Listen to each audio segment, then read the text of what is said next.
understanding about asexual reproduction in detail, today we are going to start with sexual reproduction. What is sexual reproduction? This you already know. This is that mode of reproduction in which there are two parents involved. And in your 6th class, you read about different parts of a flower. And what we found is there are two main parts in a flower. One is called as the female part, that is pistil, and second is considered as stamen, that is the male reproductive part. So it is very essential to have the male reproductive part and female reproductive part for the seed formation. That we'll be understanding how. So there are two main parts which are present in a flower. One is pistil, the female reproductive part, and one is stamen, that is male reproductive part. Then you have already read about further parts of these male reproductive part and female reproductive part. Here I have drawn stamen, and there are two parts in stamen. This is filament, this long tube-like structure, and this is considered as anther. Anther is that part where pollen grains are formed. Inside the anther, pollen grains will be formed. And what are those pollen grains basically? If you touch a flower, you will find that there are very minute yellow colored sticky substance which will get attached with our body. Means on our clothes also, if you touch a lot flowers, that part is called as pollen. So pollen grains are basically present on the anther. And pollen grain is mainly responsible for the seed formation during the fertilization process, which we'll be understanding now. Now this is about the male reproductive part. Next is the female reproductive part. So here I have drawn the female reproductive part of a flower. Here I have drawn pistil. These are the main parts of pistil. This is stigma, the uppermost sticky part. Then this neck-like structure, which is the style. And then this is the ovary. Inside the ovary, there are ovules. These are the ovules. So these are the main parts of the flower which help in reproduction. Stigma is a sticky part on which the pollen lands and then fertilization will take place. That I will explain you how. So first you should be knowing about the parts of the flower which we have already learned in 6th class. After understanding about the male reproductive part and the female reproductive part, it is essential to understand one more thing which is very important, that is gamete.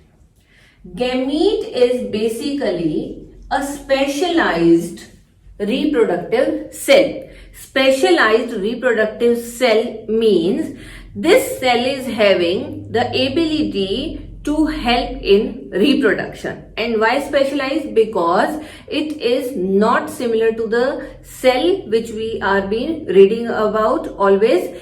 Each cell is modified to perform certain functions. So this is the specialized reproductive cell and we call them as gamete.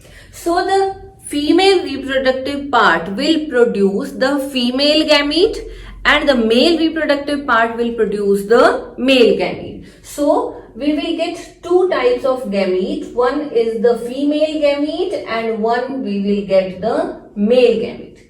Until we are not having the male and female gamete, it is not possible for us to understand how the process of reproduction is actually taking place. Now, in the pistil, as we have learned that ovary is present and inside the ovary there is ovule. Inside the ovule, egg is formed and that egg is actually the female gamete which is important for the process of fertilization. Male gamete is actually the pollen grain, which I told you that pollen grain is present on anther.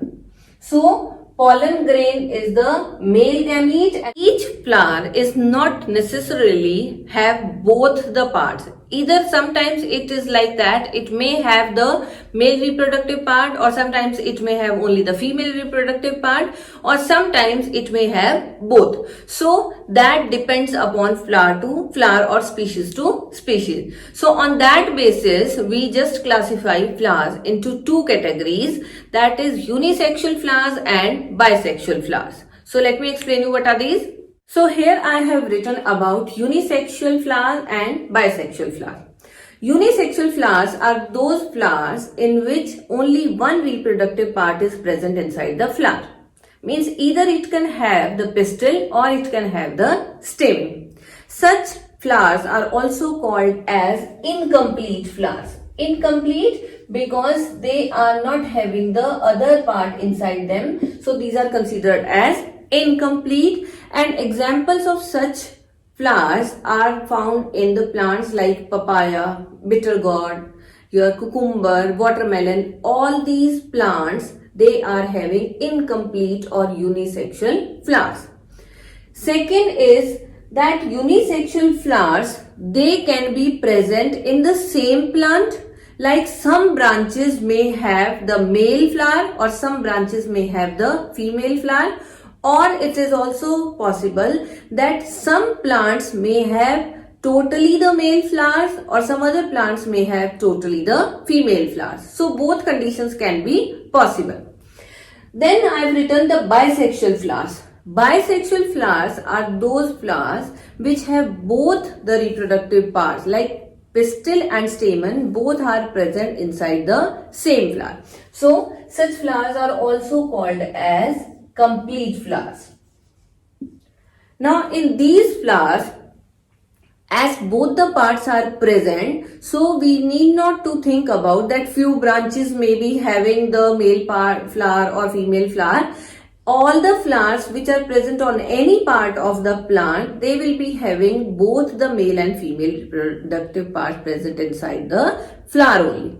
So examples of bisexual flowers are basically the plants like gulmohar, China rose, your mustard. All these are having ability to have both male and female reproductive part inside the same flower.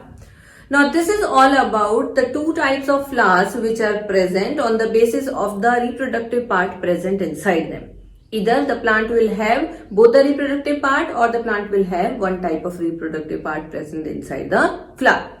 So now it is clear to you what actually is the reproductive part of a plant and what is its role that we will be discussing during fertilization. Male gamete, which is the pollen grain, and the female gamete, which is egg present inside the ovule, they will fuse with each other, means they will combine with each other and will lead to formation of another structure which is called as zygote. This zygote is basically responsible for the formation of next generation. So zygote is actually the cell which is formed by the fusion of a male gamete and female gamete inside the flower. And how this fusion takes place, that we will be reading in the next topic, that is pollination.